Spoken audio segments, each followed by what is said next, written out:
Good morning, Blue Jays fans, and welcome to Jays Latest. I am your host, Craig Borden, and we get to celebrate a victory today because the Blue Jays actually finally won one. No, I'm just kidding. It's a series win, but we're going to talk some other things first before we get into the game against the Rangers yesterday because we asked some further reinforcements that I didn't know were this close as of our chat yesterday.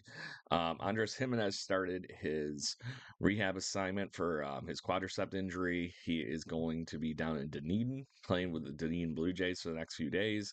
Got into 6 innings in their win yesterday, and he went 1 for 3 with a double, which he roped apparently into right field. There's no video on it, but also took a walk. So amazing that he got up that many times, but the Blue Jays did end up winning 7-1 against the Clearwater Threshers yesterday. So it was a little bit of a I guess it's a really fun offensive game for the Blue Jays down in Dunedin yesterday. There is some other fun news that I wanted to make sure that I was given privy and credit where credit is due. Catcher Edward Duran is currently sporting a 20-game hitting streak as of yesterday. So some fun Blue Jays news to a great young prospect, and to that point, I just think it's really cool that he's been 350 in that time frame too. It's not just a bloops. He's hitting some hard liners, 11 extra base hits, and 17 RBIs in that time frame. Nothing to slouch at.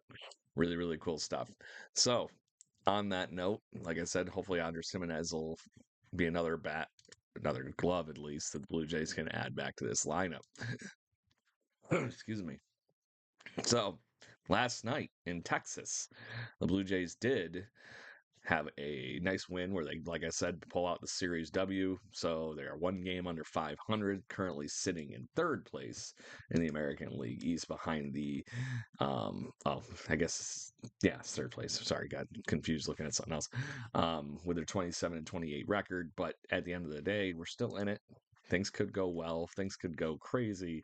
Who knows with what is going on offense with this team, because it was still in that maddening level for the most part in this game yesterday. The Blue Jays still are having a trouble bringing runners around, but the pitching, as we've been discussing, was just insanely good yesterday. Paxton Schultz got the start, and he was the only Blue Jay pitcher to actually allow a hit last night. Yeah, you heard me. In his first 2 2/3 innings, the only hit the Rangers had was against Paxton Schultz, while he strikes out 4 in those 2 2/3 innings. No walks. And then Eric Lawler comes in, continues the cruise. He allows a few base runners with walks, 2 of them. Still strikes out 4 in 3 innings. Um, then I just can't. That's so you're through the bulk of the game, and Brandon Fisher comes in and throws another 4 outs, 2 strikeouts, and only gives up a walk. And then Brandon Little, who is still currently I think it was the highest sweeper swing and miss rate in baseball. Where it's like the hardest pitch to hit in baseball right now. Technically, Brandon Little sweeper picks up his 3rd win of the season with throwing 2 outs, both strikeouts, and then Jeff Hoffman comes in and takes the save for number 12 after the late inning heroics that we're going to get to now. Bo Bichette was sitting out during this game. He apparently had some back tightness and was just needing a day off or whatever it might be. So Bo Bichette comes in to pinch hit in the 9th inning with Ernie Clement on. At this point in the game, the Blue Jays were already 0 for 8 with runners in scoring position or something like that. Been doing nothing but leave people on base. Like I said, had 7 hits up to that point. So they're finding a way to get guys around to the right places in scoring position, but haven't been able to come up with that clutch hit. Well, that changed a little bit in the 9th inning yesterday because Bo Bichette destroys a baseball to the point where it flies over the left field wall, 104 miles an hour, 386 feet, and the Blue Jays take a win with a 2-run home run from Bo Bichette. As like I said, it was closed out by the door by Jeff Hoffman. Is this a sign of things to come for Bo? I don't know, because it's still a big question of how good his back is feeling after missing the beginning of this game. He did go out and play the field for the 9th inning, so maybe there's something good there because they just moved everybody around to be able to get him there. And so Ernie Clement moved over to second. Bo Bichette slides in at third, or I mean short, da, da, da, da. and Blue Jays take a W. So that was very encouraging, very nice to see. Um, but at the end of the day, is this what's going to continue for the Blue Jays? I don't know. We're going to find out, especially if Bo Bichette's bat gets the power stroke back. That is going to be something very good for Blue Jays fans. And that's still the biggest part that we're missing in this whole thing is being able to hit the home run and being able to run with it. So on that note, hopefully this means this is a start of something. They are heading home.